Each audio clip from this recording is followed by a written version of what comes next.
I mean, as a child in Scotland, it was littered with lots and lots of what was called flea pits.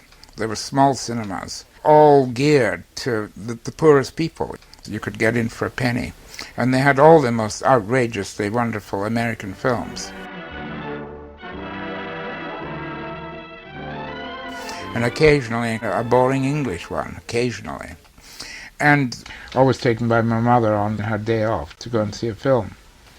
So I saw a lot of films in my childhood. But we were all cinema mad, and I used to go at the age of 7 and 8 on my own. I couldn't go in because you weren't allowed to, and I would ask the adults in the queue to take me in, which they did. I mean, I would give them my money and they would get my ticket. I grew up with that whole image, the beginning of a film where the world turns round and there's flashing of radio, and it was all glamorous even before the film started. And one was very much educated by the cinema about the American idea of life. And that's very beautiful, the way that certain art has its date look. Certainly movies. I think movies are the most powerful human expression we have.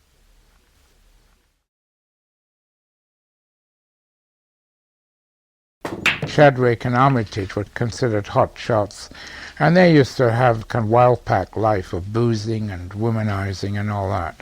The studio opposite mine was occupied by Rodrigo. I always asked Rodrigo to come and see the Academy pictures before I sent them. And he would come in like the Pope, and then I would place a chair there for him to sit in. And then, fortunately, mostly, he said, "Oh, yes, that's right."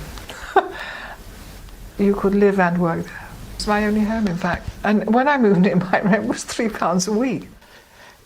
A lot of people had £2 a week given to them by an aunt, and they all used to come and eat in Bertorelli's in Charlotte Street. And you could just exist in London on £2 a week and have a studio and just get one meal a day in Bertorelli's. It was possible to be an artist without any money in those days. I've always been good with a broken pencil. I find it difficult ever to draw in an expensive drawing book. Scraps of paper. Eileen Agar always was a surrealist, and wherever she lived, her surroundings always looked exactly like one of her paintings. She had wonderful juxtaposition of objects around her house, and her pictures merged with her objects. And even her dining table looked like a surrealist painting. Which reminds me, I must ring her up.